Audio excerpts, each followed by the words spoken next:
the Triumph Beastmaster. And as you can see, there's a new camera angle. Finally mounted it to my helmet, and I'm really curious how this is gonna turn out because I have no idea. Looks a bit strange, but I think you have to get used to it. I got one of these like extension arms, swivelly things. Let's see how it turns out. And yeah, so now we can talk about the new Triumph Speed Twin because the cat's out of the bag and it's been released with all its new goodies and maybe not so goodies. Like, okay, it has upside down forks now, but I don't know, without the gaiters it just doesn't look that good. It just looks bald and bland, and I don't know, it just doesn't fit the style of the bike. But yeah, it's got the Brembo M50 calipers in the front, which should be better than the old ones, although I don't have any complaints about the old ones.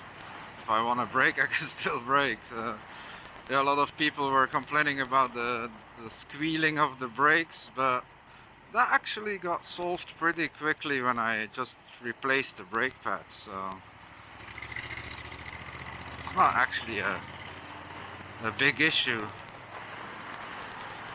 And what else did they change? Yeah, the front fender is a bit different because of the upside down forks, but yeah, that's not a big thing either. They made it a bit lighter even, they made it a bit faster. But the biggest thing is, now they welded the catalytic converter, to the pipes and the exhausts. So you can't just decat it anymore like you used to, like just four or five bolts and you take the cat out and put in an X pipe.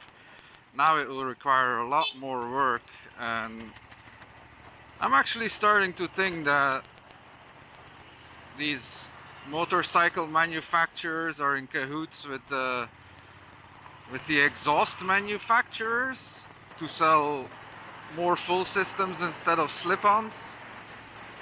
Because I had the same thing on my previous Yamaha MT-09,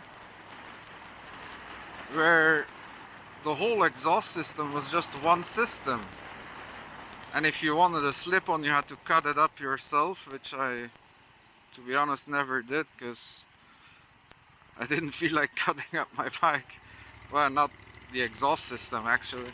So the only way to go was to get a completely new full system, and those weren't cheap. So Triumph is apparently going the same way. You want to change the exhaust, you want a better sound, you want more performance, you have to get a full system from Akrapovic or SC Project or yeah, anything. I'm not gonna name all the exhaust manufacturers because none of them are paying me for it anyway. But yeah, I think I might be onto something here. I don't know. Did I just uncover a whole conspiracy in the motorcycle manufacturing business? Let's see. Hey, you never know. It's 2021 and I think we still haven't seen everything. So maybe in the year 3021, but yeah, we won't live to see that. Or maybe we will, haha. Yeah, let's see about that. Yeah, so that was my little rant about the new Speed Twin. I don't know. Let's see.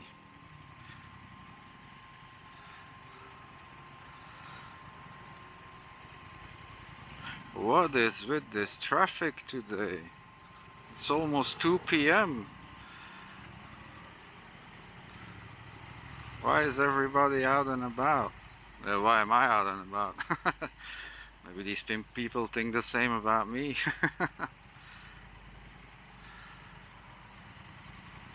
But yeah, that's Bangkok for you. Busy 24/7. Doesn't matter which day of the of the week it is or what time of the day. There's always tons of traffic. Although there is this space between 3 and 5 a.m. then it's very quiet.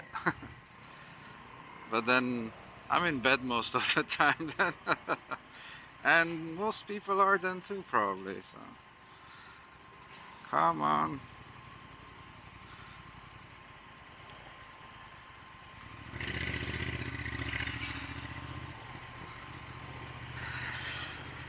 Yeah, and another thing is I've been thinking about getting another like dual sport or a small adventure bike to go on trips off the beaten track again, because in some parts of the world here there is no pavement. So road bikes aren't the best options. And I used to have a Kawasaki KLX 250, and it was a very good bike, very decent bike, great quality, but just if you get on a highway, it just needs a little bit more power. It's like to pass cars and trucks and whatnot, it's lacking just a little bit. To do the whole adventure and off-roading stuff, it's perfect, it's fine, but I'm waiting for to see some power figures of the KLX 300, and after test riding a Ninja 400, I actually started thinking they should put the engine of a Ninja 400 in a KLX frame. Now that would be a great bike.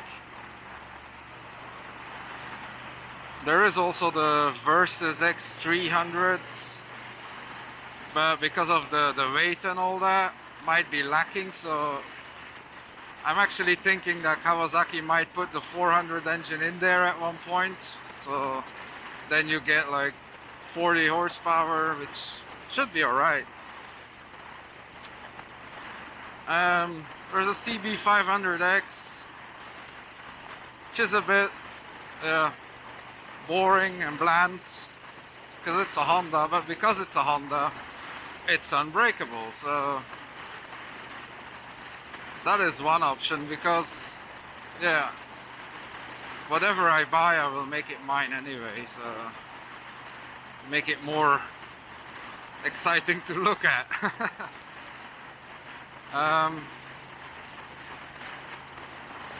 And those are actually like the smaller bikes I've been looking at. I've been looking at a V-Strom 650, but that might actually be too big and too heavy for what I want to use it for. So I don't know if you guys have any comments or other bikes and models you would recommend. Recommendations, that was what I was looking for. If you guys got any recommendations for bikes I could use on like off the beaten track adventures, just put it in the comments and I'll see what I can find here. Because yeah, living in different parts of the world, you actually discover that not every bike model is available everywhere in the world, so, or sometimes it is, but it doesn't have the correct paperwork, so I would like to keep my hands off of those bikes, because you never know what happens when the cops stop you and you got shifty paperwork for a bike.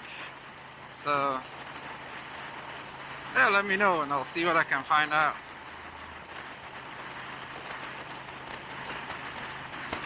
Well, I think I talked and rambled enough for this session, so like, comment, subscribe, you know what you gotta do. You hear it in every video. See you guys next time.